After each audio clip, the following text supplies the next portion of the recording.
Sula, na sua experiência de freelancer, como que você lida com aquele período entre trabalho e outro que você fica sem serviço para fazer e sente meio inútil e inseguro com os próximos trabalhos?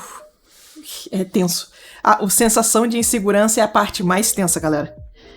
A sensação de que não vai entrar trabalho, ela é a parte mais difícil de lidar, sabe? Mas, idealmente, se você conseguir controlar essa ansiedade, o ideal é você ir fazer projeto pessoal. É nesse momento, você tá sem trabalho, vai fazer curso, vai fazer projeto pessoal, vai fazer, vai estudar, porque esses são os momentos que você vai poder se focar sem ter trabalho no meio do caminho, sabe?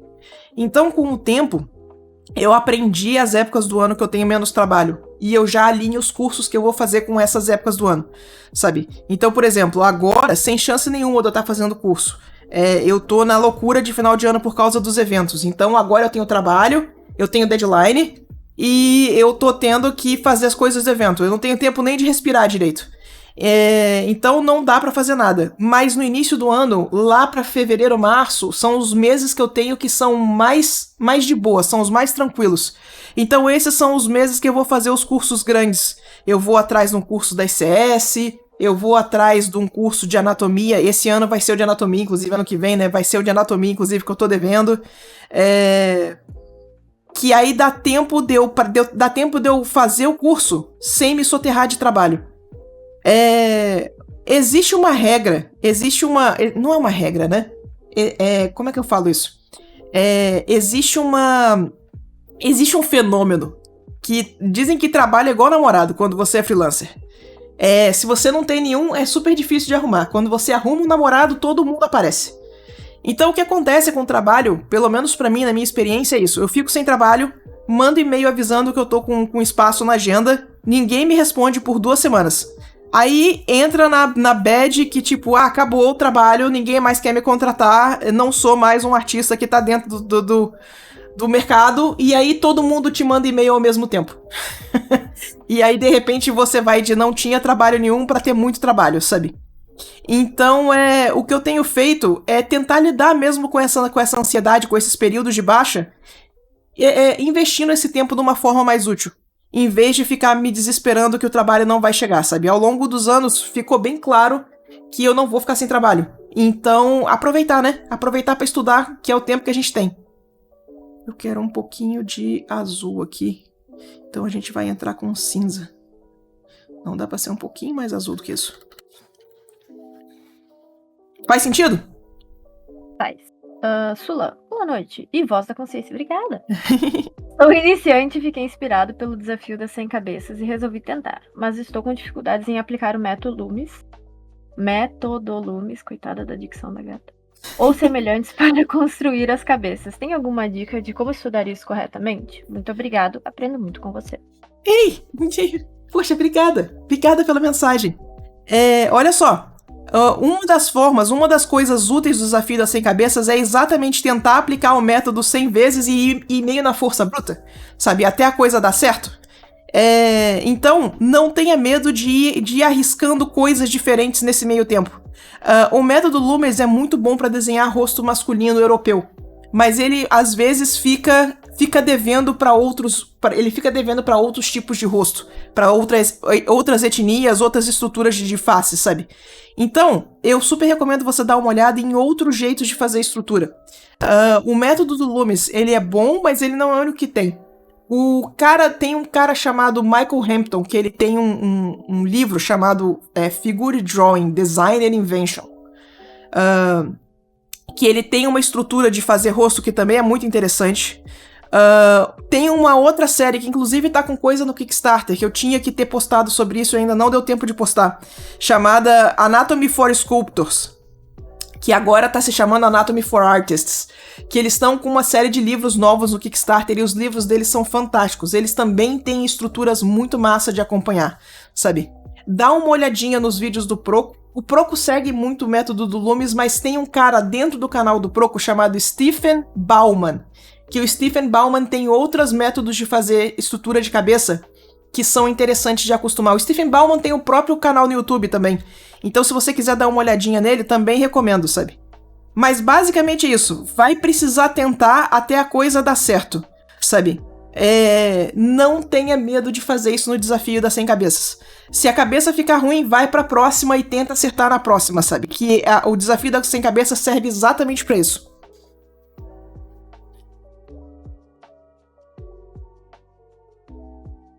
Sula, algumas semanas atrás eu comecei a estudar muito a sério os fundamentos. Passei Nice. 2 semanas estudando todos os dias, mas agora eu perdi o ânimo e não consigo mais fazer um estudo focado. O que pode ser isso? Cansaço? Cansaço. Isso é cansaço. Estudar gasta neurônio, que é uma beleza, gente. Estudar bem estudado cansa pra cacete. Não tirem esse crédito de vocês quando vocês passarem um tempo estudando, que vocês vão estar cansados, porque vocês vão estar cansados, sabe? Então, dá um tempo, faz uns estudos mais leves, faz uns estudos mais curtos e espera o cansaço passar pra você pegar a outra semana puxada, sabe? Não dá. Esse é um dos motivos pelo qual eu falo que nem sempre vale a pena estudar 8 horas por dia, vamos fazer 7 dias por semana, porque você capota do outro lado, entendeu? E a sensação que eu tenho é que o cérebro da gente plastifica. Se informação é uma água que ela precisa passar pra dentro do seu cérebro, parece que quando a gente tá muito cansado, o cérebro da gente plastifica e não passa mais nada, sabe? Pelo menos essa é a sensação que eu tenho. Então, a gente precisa descansar pra voltar com essa capacidade de osmose do cérebro, sabe? Então dá um pouquinho de tempo, faz uns estudos mais leves enquanto isso, faz umas coisas mais de coordenação motora, faz uns estudos de observação, pega um pouquinho menos de teoria, que você vai ver que volta. E aí você volta a estudar direitinho, certo? Eu quero botar um tantinho de azul aqui, falando a respeito da nossa luz refletida. Vai ter um pouquinho de azul aqui. Do ponto de vista de quem já foi tua aluna, fazer a mentoria me ajudava muito a manter um fluxo de estudo. Que bom, fico feliz. Estudar em grupo, estudar com alguém te dando objetivo é mais fácil, né? Eu também gostava disso. Ajuda. É um dos motivos pelo qual eu faço o curso. Em semanas que não eram muito produtivas, assim, igual não ficava zerada, sabe? Porque eu tinha a sensação de não fazer com a galera. Muito legal. E aí? Arranje um grupo de estudos, se você não pode pagar a mentoria. Enfim. Yes. Tem alguma dica de como pintar personagens sob uma luz bem difusa? Fiz um curso recentemente que me ajudou muito, mas muitos dos exemplos usados eram fontes de luz bem marcantes e vibrantes. Quando chego para pintar algum personagem numa luz, entre aspas, mais normal, sempre fica meio esquisito. Luz difusa é uma das luzes mais difíceis que tem de pintar, viu? Então, a dificuldade que você tá sentindo é bem normal. Vai tranquilo, pega mais referência, trabalha um pouquinho mais com referência e faz um pouquinho mais de estudo, que a luz difusa vai começar a fazer sentido. Se você tiver oportunidade, faz pintura de observação só com a luz de cima do ambiente, que você vai pegar um pouco da estrutura de como funciona a luz difusa, sabe? Mas já avisando que é um desafio, a leitura da imagem é muito mais difícil de fazer quando você tem a luz, só a luz difusa. Ela fica muito mais... É muito mais sutil as variações. Você tem que fazer decisões de luz e sombra muito mais... Qual é a palavra? Delicadas, eu acho. Sabe? Então é um pouco difícil de dar leitura nas imagens. Mas vai valer a pena. É uma puta habilidade. Se você tiver acesso, tá? No Schoolism tem um curso do Daishi Tsusumi, que é um curso de iluminação do pessoal da Pixar, em que ele fala muito a respeito de luz difusa. Porque muito da forma como ele ensina iluminação é fazendo a pintura de luz difusa e depois usando camada de efeito para transformar aquilo ali numa luz dramática. E funciona super bem na mão dele, sabe? Mas essa base da luz difusa tá toda no curso lá, então se você tiver oportunidade, dá uma olhadinha nesse curso que ele é muito bom. É o curso de iluminação do Daishi Tsusumi no Schoolism.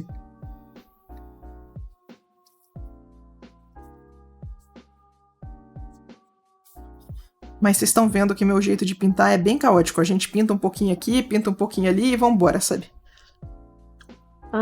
Sula, Como você acha que dá para adquirir disciplina sozinho? Eu percebo que estudo bastante teoria, mas não pratico tanto. Na maioria das vezes, sinto que consigo entregar, mas se tiver um prazo barra pressão em um curso.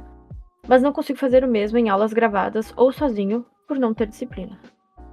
Olha, eu não sei se vai funcionar pra você, mas o que funcionou pra mim foi me dar pequenas deadlines.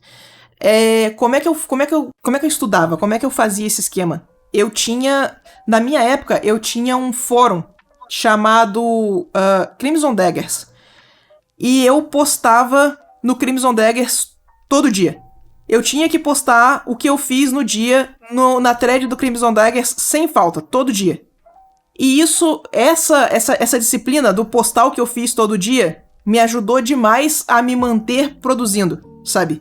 Porque como eu tinha a obrigação de postar no fórum, senão eu falhava o dia, eu acabava assistindo os cursos gravados também por causa disso, sabe? Porque eu tinha que fazer o exercício e porque eu tinha que postar no fórum.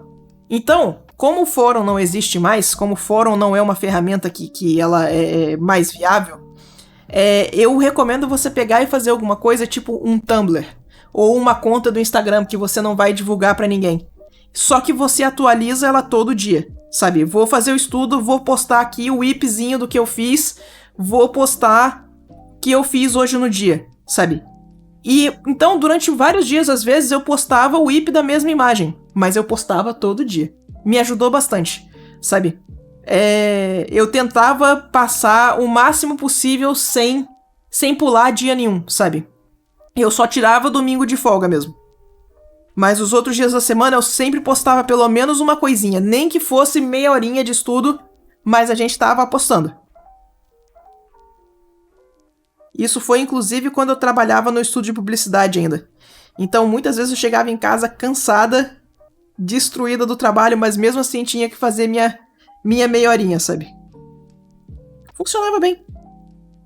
Eu fiz bastante coisa nesse ritmo.